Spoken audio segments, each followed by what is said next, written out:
Hello दोस्तों, स्वागत है एक बार फिर से आपका मेरे चैनल पे लीगल न्यूज़ 127 पे।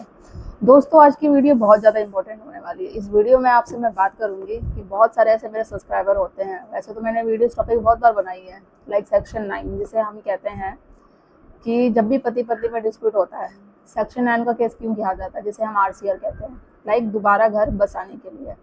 अब बहुत सारे ये लोग बोलते हैं नहीं, सेक्शन 9 का कोई फ़ायदा नहीं है, ये केस लगाने का कोई फ़ायदा ही नहीं है, बहुत लंबा प्रोसीजर होता है, बहुत लंबा लंबा टाइम चलता है, सालों साल कोर्ट में केस चलते हैं। तो अगर आप इस केस को सही से तरीके से लड़ेंगे ना, तो इसके फ़ायदे भी बहुत हैं। मैं पत्नी और उसके घर वालों को जो झूठे केस में फंसा रहे हैं उनको जेल भी भिजवा सकते हो आप, तलाक भी मिल सकता है और मेंटेनेंस देने से भी बच सकते हो। ये 3 फ़ायदे तो आपको 100% हो गए होंगे। बस करना क्या है, आपको अच्छे तरीके से सेक्शन 9 में जो केसेस हम किस तरीके से लड़ना है, कैसे फाइट करनी है, क्या फ़ायदा है, कैसे तैयारी करनी है, वो चीज़ आपको होनी चाहिए।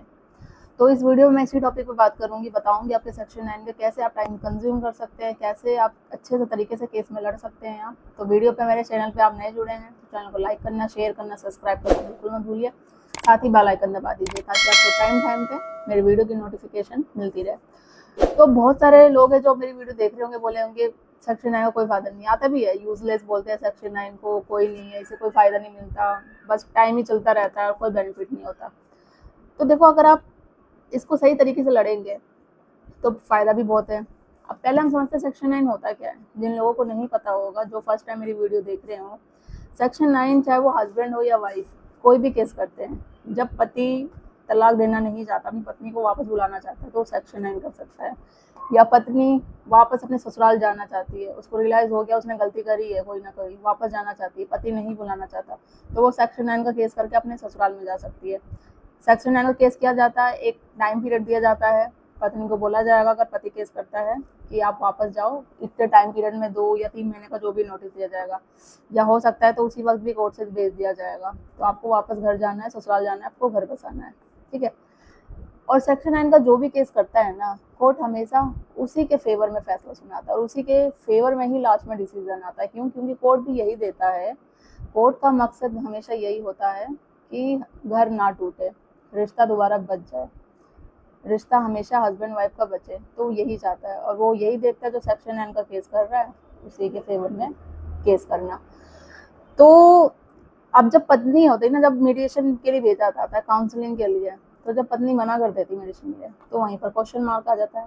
एक तो पत्नी ने सेक्शन 9 का केस कर रहा है, वापस घर बुलाना चाहता है, और जब काउंसलिंग के लिए भेजा जा रहा है, मेरी पत्नी मना कर रही है, तो मतलब इससे कि पत्नी रहना ही नहीं चाहती, उसकी इंटेंशन ही नहीं है कि घर बसाने की, दोबारा जाने की। और आप सेक्शन 9 का केस कर रहे हो, तो वहाँ देखा जाएगा पति तो भाई चाहता है, और जो पत्नी ने आरोप लगा रही है, एलिगेशन लगा रही है कि मुझे मार पीट के भगाया गया है, ये सारी चीज़ें गई है, और तो ये बोलेगा सबूत दिखाओ फिर मारा पीटा है तो। अब जो कोर्ट में आप गए हो, कोर्ट भी तो ये नहीं कि वहाँ पर अपना टाइम पास कर रहा है, आप छोटी छोटी बातों को लेकर कोर्ट पहुँच गए। मीन्स आपके, अगर आप 498 का लगा रहे हो, घरेलू हिंसा लगा रहे हो, तो कोई ऐसी बड़ी क्रूरती की गई आपके साथ, कोई ऐसा बहुत रीज़न, सॉलिड रीज़न हो। अब ये थोड़ी ना, ये तो सभी बोलते हैं और कोर्ट को पता चल गया ये सब झूठे ही होते हैं, मारपीट के भगाना, ये सब चीज़ें करना, तो ऐसा नहीं है। वो आपसे सबूत मांगेगा और सबूत आपके पास होंगे नहीं, क्योंकि आपने तो बदला लेने की भावना में, सबक सिखाने के चक्कर में पति और अपने ससुराल वालों को फंसाया है। तो ये चीज़ें होती है। देखो, घर बसाना मतलब, आप अगर ये बोलते सेक्शन का केस लगा रहे हो तो मतलब घर बसाना चाहते हो, घर बसाना चाहते हो मतलब भरण पोषण मेंटेनेंस देने को भी तैयार हो पत्नी को। बट अगर वो साथ में आके रहेगी, जब जब वो रहना ही नहीं चाहती, बिना किसी कारण के आपको छोड़ के गई है, कोई रीज़न ही नहीं है उसके पास, कोई रीज़न वो दे ही नहीं रही कोर्ट में भी, आप बोलो कोर्ट से हमेशा, मैं जैसे मैं हमेशा बोलती हूँ आपसे कि मैं तैयार हूँ उसको मेंटेन करने के लिए, मेंटेनेंस देने के लिए भी तैयार हूँ, बट वो साबित करे कि जो मुझ पे वो एलिगेशन लगा रही है, जो मेरे घर वालों पे एलिगेशन लगा रही है, उसके पास सबूत है, वो सबूत के साथ दे। नहीं देती तो कोई फ़ायदा ही नहीं है, और वो आपको पता है वो देगी नहीं। मैं उसको मेंटेन करने के लिए, भरण पोषण के लिए भी तैयार हूँ, बट मेरे साथ आके रहे। मैंने तो सेक्शन 9 का केस भी कर रखा, इतनी कोशिश करी उसको बात करने की, घर पे कोशिश करनी, बट वो आना ही नहीं चाहती। और कोर्ट भी दिख जाएगा, वो बोलेगी हाँ मुझे रहना है रहना है, तो बट वो सेक्शन 9 उसके कोर्ट भी ये देखेगा, बोलती है बस ये पत्नी इसकी जाती नहीं है, तो क्वेश्चन मार्क उस पर ही आएगा। और जो भी वो केस कर रही है ना, उस पर पूरा प्रेशर आएगा सबूत देने का, आप पे बिल्कुल नहीं आएगा, ठीक है। और जैसे मैंने बोला, अब देखो, अब बहुत केसों में क्या होता है कि पत्नी के जो घर वाले हैं ना, अब इसमें सेक्शन 9 का तो मैंने ये बता दिया कि मेंटेनेंस देने से कैसे बचेंगे। अब पत्नी और उसके घर वालों को भी जेल डालने से आप कैसे कर सकते हो, जेल कैसे डलवा सकते हो। जब आपने सेक्शन 9 का केस कर दिया, 2-3 डेट होने के बाद भी, नोटिस जाने के बाद भी पत्नी नहीं आई आपकी, ठीक है, आप क्या कर सकते हो, उस पर हैबियस कॉर्पस का पत्नी के घर वालों पर केस कर सकते हो। हैबियस कॉर्पस से मतलब कि देखो, शादी के बाद पत्नी पर माँ बाप से बड़ा हक उसके हस्बैंड का होता है। आपने पूरी कोशिश करी बुलाने की, सेक्शन 9 का भी केस काट दिया, 2-3 डेट होने के बाद भी नहीं आए, नोटिस आने के बाद, तो हैबियस कॉर्पस केस डालोगे, आप यही दिखाओगे सुप्रीम हाईकोर्ट में जाके कि पत्नी के घर वाले मेरी वाइफ को आने नहीं दे रहे हैं, मैंने ये कोशिश करी, सेक्शन 9 का भी केस किया, उसको जबरन बंदी बना के रखा गया है, ठीक है। तो उस चक्कर में उसके घर वालों को भी जेल हो जाएगी। अब जब ये केस लगा तो या फिर पत्नी खुद बचने के लिए बोल देगी कि हाँ मैं आना चाहती थी, होता है ऐसे सचो में कि मैं आना चाहती थी बट मेरे माँ बाप नहीं आने दे रहे थे इस चीज़ों में, तो पत्नी ने अगर बोल दिया तो भाई जेल होगी। अब कुछ सोचेंगे नहीं भाई, अगर ये मैंने बोल दिया कि ऐसे हो जाएगा या मेरे पेरेंट्स मुझे नहीं आने देना चाह रहे थे, तो उस चक्कर में क्या होगा, मेरे माँ बाप को जेल हो जाएगी।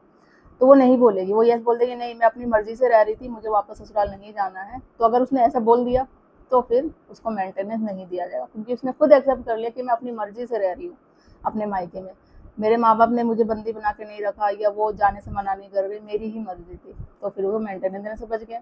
और वो अगर वो हाँ बोल देती है तो वो वहाँ फिर उसके पेरेंट्स फंसेगी और वो भी फंसेगी, फिर वो जेल जाएगी। तो हैबियस का आप जो कॉर्पस का केस है आप इस बेस पे भी लगा सकते हो। और सबूत ना दिखाने पे उसके बाद भी बहुत सारे केस, 9 का भी केस हो गया, पत्नी सबूत नहीं दे पा रही है, सारे जो केस कर रखे थे वो भी डिस्प्यूट हो गए। कोर्ट को खुद ही पता चल जाएगा कि भाई पति तो चाहता है घर बसाना, पत्नी नहीं चाहती है, ना उसके पास कोई सबूत है, कुछ भी नहीं है, वो सिर्फ एलिगेशन लगा रही है, एक्सप्रेस कुछ ना डेट ना रीजन, किसने मारा क्या किया, कोई चीज़ें नहीं। सेक्शन 9 का नोटिस देने के बाद भी वो घर नहीं बसा रही है, वापस गई ही नहीं है बिल्कुल, नोटिस देने के बाद भी। तो वो क्या होगा, ऑटोमेटिक जज भी आपके फेवर में ही डिसीजन देगा। वो एक साल के बाद तो वैसे ही तलाक की पिटिशन आप डाल सकते हैं, और आप भी नहीं डालेंगे तो कोर्ट आपको खुद ही एडवाइस करेगा कि आप तलाक की आगे पिटिशन डाल दो। आपकी वाइफ है जो साथ में रहना ही नहीं चाहती, घर बसाना ही नहीं चाहती, और आपके फेवर में हमेशा जज है जो डिसीजन लेगा। तो इस तरीके से देखो, सेक्शन 9 के केस का बहुत फायदा है। अब बहुत लोग कहते हैं कि हमारा सालों साल केस चल रहा है, कोई डिसीजन नहीं आ रहा, कुछ नहीं हो रहा।